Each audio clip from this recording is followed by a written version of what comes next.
All right, we're going to finish up this chapter 4. Then we're moving into chapter 5. So chapter 5 will actually, it's an overlap. Chapter 4 and chapter 5 are overlapping, all right, today. And the first thing is I want to talk to you about conflict. And I'm going to give you a definition of conflict that we use in communication studies. And it's written right here for you. Conflict occurs whenever you perceive, recognize the word perceive. You perceive that something or some person is preventing you from achieving your goal, right? Whatever your goal is. If there is a person who's trying to get in the way of you being successful, if they're such as a competitor in sports or even in the business world, right? Or if there is a thing, and oftentimes it's a thing, okay? So that when we look at conflict and we see what are the possible perceived things that get in the way, right? Then we start to identify them. And by identifying them, we're able to say, okay, is this really happening, right? So let me give you some examples.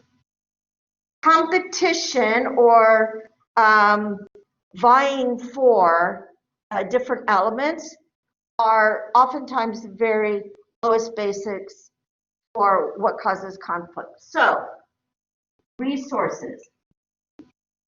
If resources are limited, all right, if you're in the business world and there's only one pot of monies that's going to be given to every department, in your department, let's say you're in marketing, you believe that you need, 500,000 operating budget for the year. And I'm from human resources and I say, oh, well, you know what? I need 1.2 million monies to make sure that we hit payroll every month and to make sure that we are recruiting new people, we are training existing people, we are, retaining the good people, and all those kinds of things. But if the budget won't allow me to have what I want and the marketing department, what the marketing department wants, then there is a perception that somebody's got to give. Somebody, we're in conflict, okay? And what we have to do is to try and figure out a way to work it through. So resources, especially time and money, are huge in almost all conflicts. You find this in the families. You find this in the business world. You find this in clubs or organizations. You find this everywhere, right?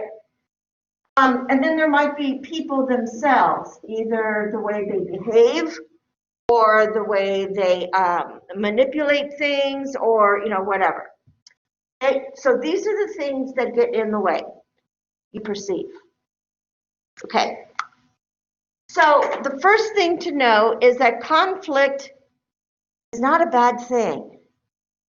People always, let's just live in harmony and everybody just get along and everybody just be nice. Okay? We know for a fact that conflict is how innovation occurs, how positive change can occur. When something's not going well and we need to change it, once we recognize that, okay, the conflict is not the person himself or herself. The conflict is the monies that this person feels that they need versus the monies that we feel that we need, right? So we have to really ask a whole lot of questions to get down to what is at the heart, the meat of the conflict, because then we can begin to resolve it. Then we can figure it out, okay? Is that making sense? All right, good. All right, so we need the conflict. We need to know that things need to change because things cannot always stay the same. If everything stays the same, competition's going to outbeat you or, whatever is going to happen. Okay, so right here is I've identified the model that we use to determine what is your primary go-to style when you handle conflict. So when you're trying to get more money, or you're trying to get more time, or you're trying to get people to like you or to hang with you or whatever, and whenever you want these things and you feel like you can't get them, sometimes it's a system, all right, such as equality, right? But if something is getting in your way, how do you handle it? How do you respond to it? Right? So all of this includes listening behaviors. The ability to listen really authentically, to really listen for truth, to really tear down barriers in terms of prejudices. That's how we're able to get to the point of resolving a conflict. We're going to know how we're going to work with our different methods of handling it. Right? So let's think about it. In the video that you watched with Dr. Barrett, you remember that she was talking about how our emotions are really guesses. Remember? And that they are really predictions based on our experiences. Right? So as we are receiving stimuli, whether it's a visual or auditory or touch, smell, or anything, when we are receiving information into our brain, remember that the brain has to try and interpret it. So always think of that snake, those little symbols all like drawing that you couldn't figure out what it was. And we're trying to interpret it, and then what we're trying to do is to find some similarity, which is like recall. That's what we're doing, is we're recalling in our experiential bank of history, memory, long-term, short-term, to be able to now bring that image to the forefront and say, oh, I know, that's a snake, right? And then once we're in that part, then we can evaluate it. And when we evaluate it, we're going to look at, well, is this a good snake or a bad snake? Is this a poisonous snake or just the garden variety? Is this, etc. And when we are evaluating, and at that point, okay, we need to sometimes paraphrase for dealing with people. Do you think that's a poisonous snake? I just heard you scream. Do you think that's poisonous? Because the way you're behaving is making me feel like that's a really dangerous snake. Right? Do you think so? Paraphrasing. And in a split second, then I'm going to think, okay, I'm getting away and I'm going to respond. Right? Now, that's just talking with nature, but that's the same thing we do with people. So if you're listening to somebody and somebody says something to you, let's say they show you a meme on their cell phone, and they're laughing hilariously at it. My husband does this to me all the time. And he says, look at this, and he's still laughing. And I'm trying to read it. I'm still trying to interpret all the stuff with the meme. And then I'm trying to recall, okay, so what is this trying to be funny about? And in doing that, I have to evaluate, okay, he may think that's funny, but I really don't think that's very funny. And then I'm going to paraphrase something like, okay, so Rick, you think that laughter about blah, blah, blah is funny, yeah? And then I'm going to respond by saying, yeah, that is hilarious. Or I'm going to say, no, it's not funny. Stop laughing, right? Or something. It's the same kind of thing. Now, you can just imagine if I respond to the way, come on, Rick, that's just not that funny. And he goes, I think it's funny. And I said, no, that's even offensive. Okay? In my evaluating of it, I respond in a way that says, no, it's not funny. That's offensive. It's putting down all women. I don't like it. Right? That's my response. Now, at that point, we could be in a conflict, husband and wife, and he might say, oh, you're such a feminist pig when it's, good for you. But when something needs fixed in the house, you're not such a feminist. Oh. Now we're going to have a conflict. Yes? You see? And now I'm going to say, oh no, you hold that phone right now. And then we're going to have to talk it through. We'll be talking about on Thursday. Then we have to figure out how are we going to talk it through so that it doesn't become this big brouhaha, but in fact, it's an opportunity for us to learn about each other and from each other. Okay? Classic example, it happens all the time.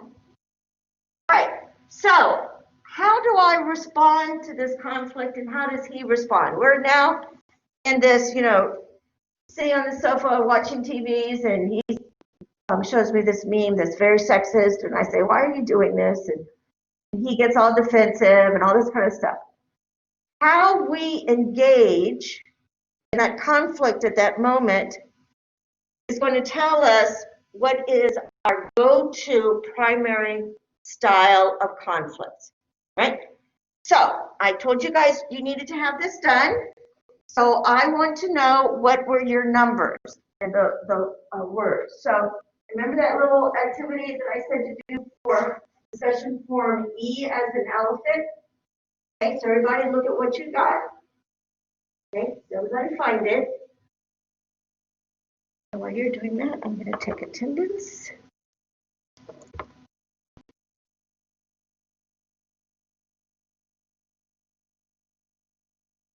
Ariel? Destiny? Tariq's here. Justin Lawrence? Austin? Emily? Alex? Hunter? Okay. So, do you guys remember what your results were? Okay. Who wants to go first? Somebody tell me what you got. First. Alex. All right. What's yours, Austin? I got avoiding. You got avoiding, and what was your number? 85%. 85. Okay. So now what I want you to see is there's a 0 here. I forgot to put the 100 here. All right. There is okay, 0 here, 100 here, 0, 100, 0, 100, 0, 100, 100. All right? 0, 100. So on a scale of 0 to 100, the number that you have, tell us how prevalent that go-to is, how much you prefer to go to it. So 85% of the time, you are going to be an avoider. Does that sound right? Okay. You said 85% is Austin. All right. So if I was married to Austin at this point, Austin would say, I don't have time for this. Get up and leave the room. Okay? Go play on your phone or something else. But you would start to ignore it or somehow avoid any further discussion. Okay, thank you, Austin. I like an honest person. And that is my husband, too. All right, Emily, what were yours? 86 problem solver. 86 problem solver. So you're up here at collaborate. 86%. All right. So at that point, you now want to figure it out, right? And a problem solver, use the word collaborate, right? Yeah. So at this point, you're saying, oh, no. We got to figure this out. We got to figure out why is that funny for you? And why is that not funny for you? So you want to explore, talk, and come to terms with what's going on, right? Collaborators are very good at being mediators, negotiators, right? They are the people who are going to help 2 or more people in conflict figure it out. And I am also a collaborator, right? So as a collaborator, I'm going to respond to this avoider, and I'm going to say, you get your ass back in here right now, right? And that's not very nice, All right? But it gets my point across. Yes? So I say, okay, Rick, get your ass back in here. We're going to talk this through. He's going to come back grudgingly. And he's going to feel like this. Right? Not always healthy. But we're gonna eventually talk it through, okay? Which is why we're still married after 44 years, okay? We've actually been together for, I don't know, eons. Ariel, what's yours? Okay. You are an avoider. So do you think it was a high number or a low number? In the middle, so 50s, 60s, okay, so 60s. So 60s, Marielle. Now, imagine if Marielle and Austin were a couple, right? Now, just imagine. And they have a conflict going on right now. And they both want to avoid the conflict. So that's called lifting up the rug, keeping it underneath, and pretend there's nothing there. Yes? You're just going to avoid it. You have to deal with it. Right? Right? You're just going to pretend like nothing is wrong and go about your major everyday duties. Until you say, I'm mad as hell, I'm not going to take it anymore. You got that, all right? We're going to come back to avoiders in a moment. Tariq, what are you? I am kind of a computer, something like that, and the survey says that I'm 58%. Okay, it says. And computers are known for being persuasive and direct. So I always go direct into the conversations I have with my social media friends. Instead of just leaving the conflicts to be unsolved, I just try to be direct with them on who's right and who's wrong. Okay. All right. So let me ask you this: did you take the test? Sorry? The E. Did you do that little questionnaire? Questionnaire, yeah. Yeah. So what was the word that they gave you? Because I understand direct, but what was the word they gave you? Did they say that you were any of these words? Competing, compromising, collaborating, accommodating, any of those? I, now you say that.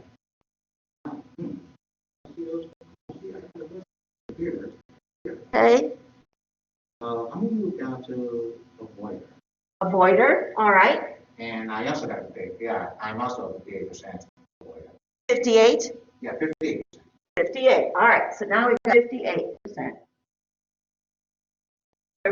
Yeah. Well, all right. So what we have here is imagine that Tariq is your son. All right. You two are a couple, and Tariq is your son. And Tariq has now learned the way we handle conflict is the way you handle it, the way you handle it, which is to ignore it. Right? Yeah. If you get in a relationship here with Emily, and Emily's not going to let you. Right? So you say, well, this is the way I've been raised. Yeah. This is the way I behave because this is how I saw my parents dealing with conflict. They just don't deal with it. They just walk away and avoid it. And you say, no, I like you. We're going to be in a relationship. We don't play that game. And then you work it out and get him to talk and talk and talk and figure it out. Yes? All right? All right, good. You know, you're on my team. Alex, you still don't know. You're redoing it. All right. Now, here's what I'm going to do. I'm going to give you some new names for who you are. All right? So you keep on working on it. Right? Your new name, Austin, Marielle, and Tariq, you are turtles. When a turtle gets nervous, what does a turtle do? Goes into a shell, retreats. hides that little head, those little legs and everything. Because by hiding like that, there's a protection going on, like, oh, they won't see me, right? So I'm protected. Turtles. Now, turtles can actually be on this list good and effective, right? A turtle is positive when the turtle realizes that the storm has passed and everybody's getting along okay, to now come out and deal with it, right? And turtles see avoiding as a short-term solution, all right?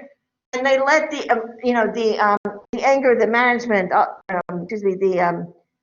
the hysterics, the crying, or any of the emotions that are top, they are all settled down and they're not, intense as they were at the beginning. The turtle can now come up and now have a discussion. Do you do that ever? Okay, so you can see where this works.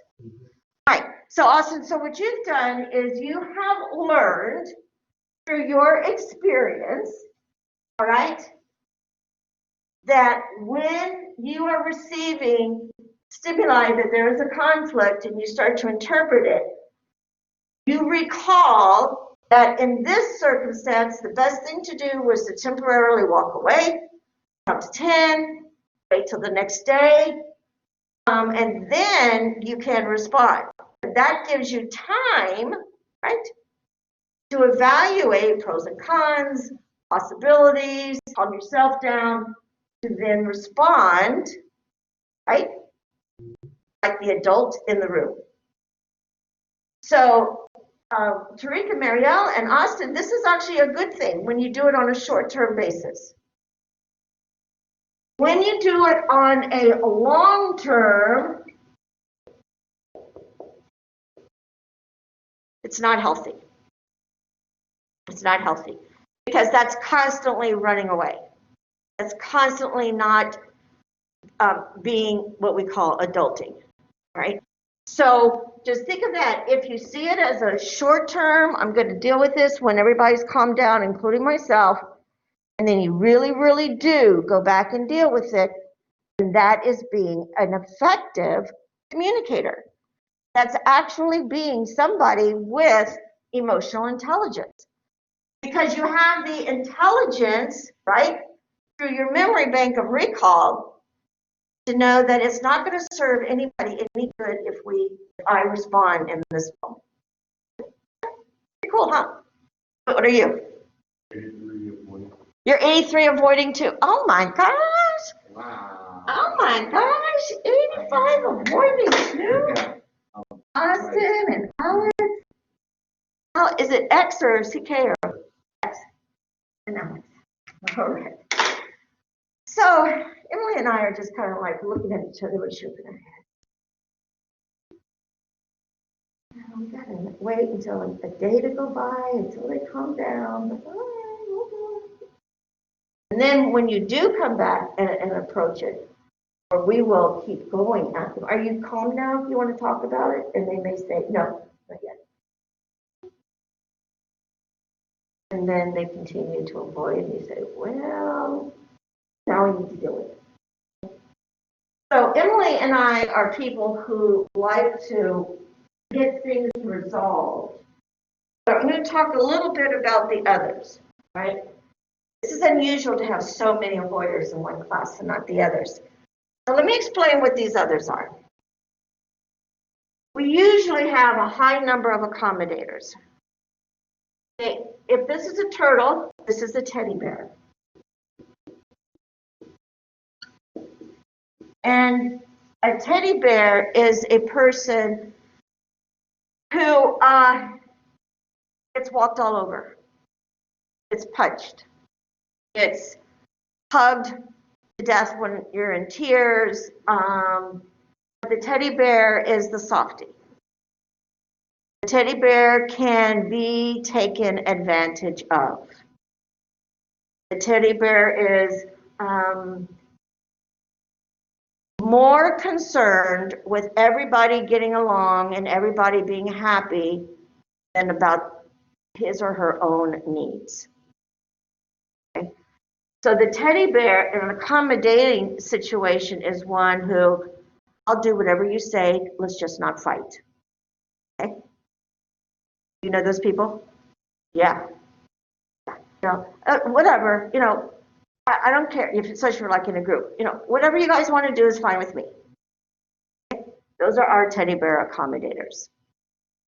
And teddy bears accommodators are much like long-term turtles.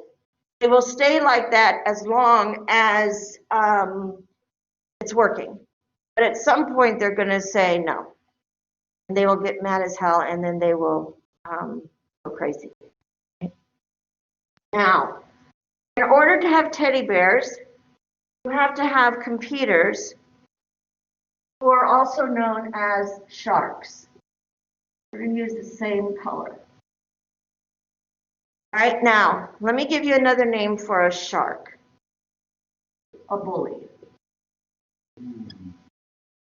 All right? And the shark bully is the person who just wants to win, and competing, win at all cost. And that means that on their team, they're going to have teddy bears that they can walk all over to help them look good, help them look big, right? And you see this in gang behavior all the time. You see this in dysfunctional families all the time, right? Where, especially if it's a situation where there is physical abuse or mental abuse in a relationship, domestic violence, right? There's a bully. And don't think that bullies are men only.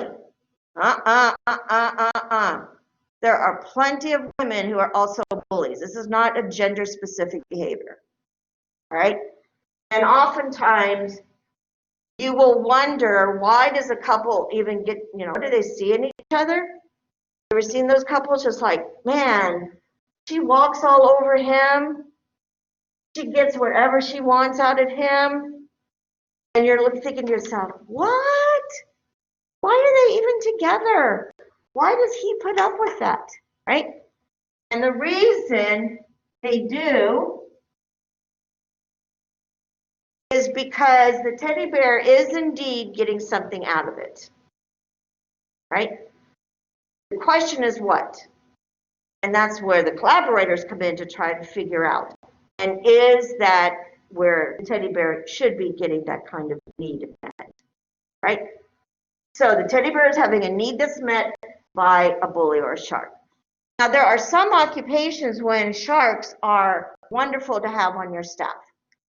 If you are in a highly competitive environment and you are doing sales, then having a shark on your team or having a bunch of sharks out there doing the sales, they're going to compete against each other.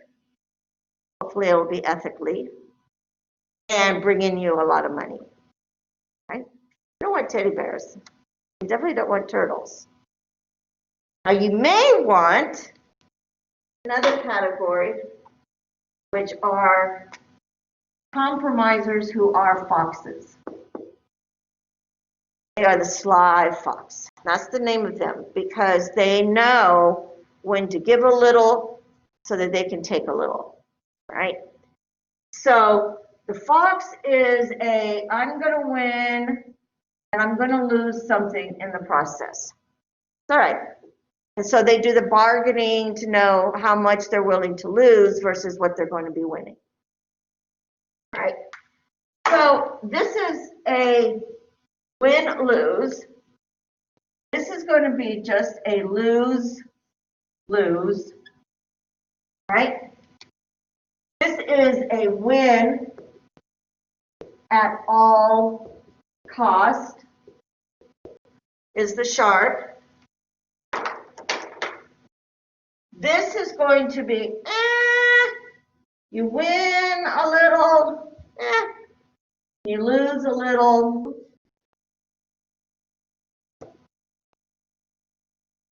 Or I'm going to just not play. Got it? I'm just gonna take my toys and go home. I'm not even gonna play with you. Okay? So they're not even in the game, so to speak. Our foxes, as I said, are gonna, win a little, lose a little, and they negotiate what that's going to be. But the collaborator are the ones, this is Emily, she wants everybody to win. So it's a win-win for everybody. And it's a wonderful, marvelous kind of goal and objective to have. The only problem with this is that it often takes a lot of time. Okay? A lot of time to figure out. A lot of time and effort to talk it through. All right. Any questions about this? Good? Okay. I'm going to stop the video.